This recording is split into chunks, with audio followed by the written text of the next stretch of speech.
सल्लल्लाहु अलैहि व आलिहि वसल्लम ने फरमाया, जो किसी तंग दस्त को मोहलत दे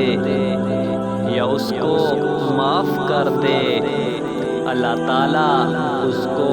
क़यामत के दिन अपने अर्श के सामने की जगह देगा, जिस दिन उसके साए के अलावा कोई साया नहीं होगा।